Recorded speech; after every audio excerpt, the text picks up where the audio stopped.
Olá, é um prazer estar aqui com vocês, conectados no alto, para mais um dia de leitura bíblica. Por isso, rapidamente abra sua Bíblia em Salmo 36, versículo 1. Vamos dar continuidade em nossa leitura. Você, jovem, de toda a idade, amém?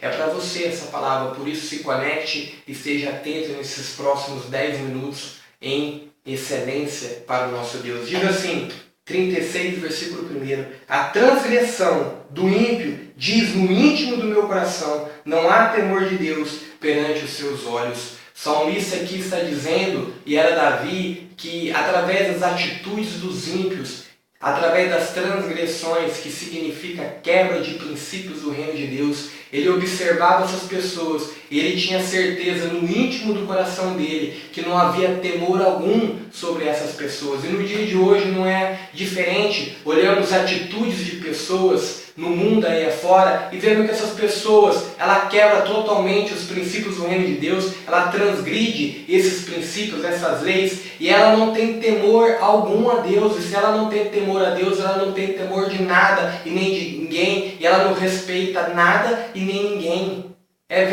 Observamos isso diariamente. E o Davi dizia, olha, eu tenho uma certeza no íntimo do meu coração que essas pessoas não têm temor algum, porque elas quebram os princípios do reino de Deus. Versículo 2. Porque em seus olhos se lisonjeia, até que a sua iniquidade se descubra ser detestável. Essas pessoas se lisonjeiam aos seus próprios olhos, elas se acham donas da verdade, se acham melhores do que qualquer outra pessoa, são arrogantes, são soberbas, são altivas, e elas não se submetem a nada nem ninguém, e muito menos à palavra do Senhor. E quando é descoberta essas iniquidades, a pessoa chega até a ser detestável em si própria. Às vezes a pessoa não consegue se tolerar si mesma, e por isso que vemos muitos assassinos, vemos muitas pessoas se suicidando, vemos muitas pessoas cometendo barbaridade, matam os outros e depois se matam. É terrível isso, porque a iniquidade, o pecado, a raiz do pecado, a raiz da maldade, quando ela é descoberta, a pessoa ela tem nojo de si própria. Versículo 3. As palavras da sua boca são malícia e engano, e deixou de entender e de fazer o bem. A palavra está dizendo aqui que as palavras da boca dessas pessoas são malícia e engano, e essas pessoas deixou de entender o bem. Há maldade no mundo inteiro e vemos barbaridade. Há pessoas que deixou de entender o bem e só pratica a maldade, a malícia em suas palavras 24 horas por dia, em tudo que faz. Versículo 4. Projeta a malícia na sua cama, põe-se no caminho que não é bom e não aborrece o mal. Olha que projeta a malícia na sua cama. A pessoa deita pensando no mal, a pessoa projeta o mal, ela maquina o mal 24 horas por dia. Olha que diz, se põe no caminho que não é bom. As pessoas no mundo hoje se colocam no caminho a qual não é bom, a qual é um caminho que é morte, porque a Bíblia diz que o salário do pecado é a morte. E as pessoas, elas projetam as malícia, o pecado, durante a noite enquanto estão dormindo, durante o dia essas pessoas se põem no caminho do mal. E olha o que diz aqui, e não se aborrece do mal. Além de projetar o mal, arquitetar o mal durante a noite, além de se colocar em prática tudo aquilo que projetou à noite, durante o dia, ainda a pessoa, ela não se aborrece, e significa, ela não tem sentimento algum em relação ao mal que ela projeta. Isso é terrível. Versículo 5.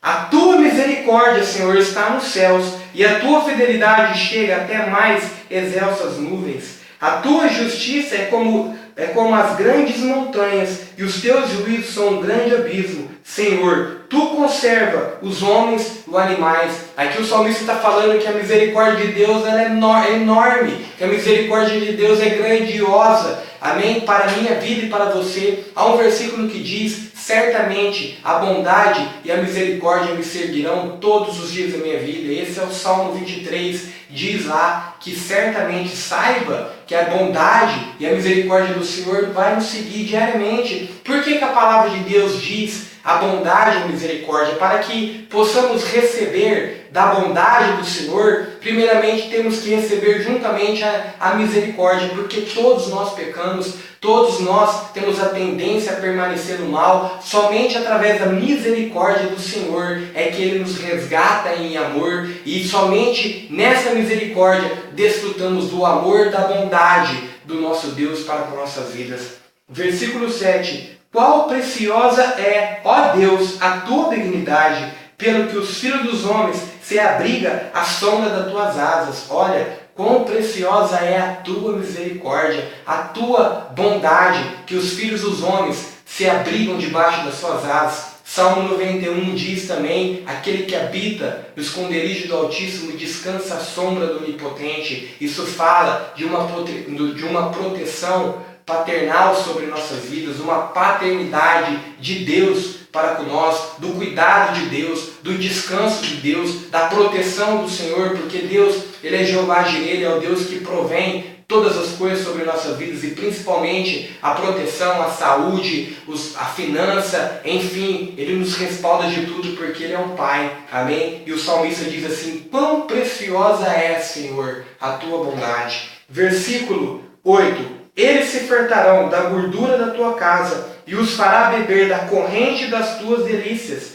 E eles quem? Os justos, aquele que teme ao Senhor, aquele que procura fazer o bem, aquele que encontra a paz e a segue. Esses se fartarão. A sua casa haverá luz, na sua casa haverá fartura, na sua casa não somente uma fartura financeira, mas uma fartura a qual excede todas as coisas, uma fartura no corpo, na alma, no espírito, porque Deus, Ele é provedor e Ele quer provar. Jesus disse: eu vim para que vocês tenham vida, e vida com abundância. Versículo 9: porque em ti está o manancial da vida, e na tua luz veremos a sua luz. Olha, em ti está o manancial de vida. A palavra do Senhor fala que quando reconhecemos nosso Rei como Senhor e Salvador, aceitamos, recebemos o Espírito Santo na nossa vida, e o Espírito Santo ele começa a jorrar águas vivas do nosso interior, para que possamos transformar tudo aquilo que há à nossa volta. E há um profeta que ele foi mergulhando no rio de Deus, ele foi na medida, na altura até das suas canelas, depois dos joelhos, até a cintura, depois até os pescoços, onde ele viu, ele estava totalmente mergulhado num manancial de águas vivas do Senhor, totalmente submerso pela presença e pelo domínio do Espírito Santo na vida dele. E Deus está dizendo assim: somente em ti há o manancial da vida, e na tua luz veremos a luz. Qual é a luz de Deus? Qual é a luz? Jesus disse: eu sou o caminho e a vida e a verdade. A palavra do Senhor é luz e lâmpada para nossos pés. Quer dizer que quando estamos na luz de Deus, pela palavra do Senhor, somos iluminados pelo teu poder. Versículo 10: estende a tua benignidade sobre os que te conhecem, e a tua justiça sobre os retos de coração. E estende a tua benignidade. Além da benignidade de Deus, a bondade de Deus nos seguir todos os dias da nossa vida, aqui o salmista está dizendo: estende essa bondade, estende essa misericórdia e faça justiça aos teus filhos, respalda os teus filhos, respalda o teu povo, Senhor, que teme a ti, que é o contrário do ímpio, que não teme a Deus e não teme a ninguém. Versículo 12, versículo 11: não venha sobre mim o pé dos soberbos, e não me mova a mão dos ímpios. Sabe o que Davi está dizendo aqui? Como salmista, está dizendo assim: que não venham os pés do soberbo. Isso significa os pés dos ímpios. Isso significa que não venha esses caminhos para a minha vida. Eu rejeito, Senhor, o caminho do ímpio. Eu rejeito o caminho da maldade. Eu rejeito o caminho de quebra de princípios. Eu rejeito a transgressão. Eu rejeito esses caminhos da maldade, para permanecer no teu caminho de retidão e justiça. Por isso, não sobrevenha sobre mim os pés do ímpio, que conduz a um caminho de morte.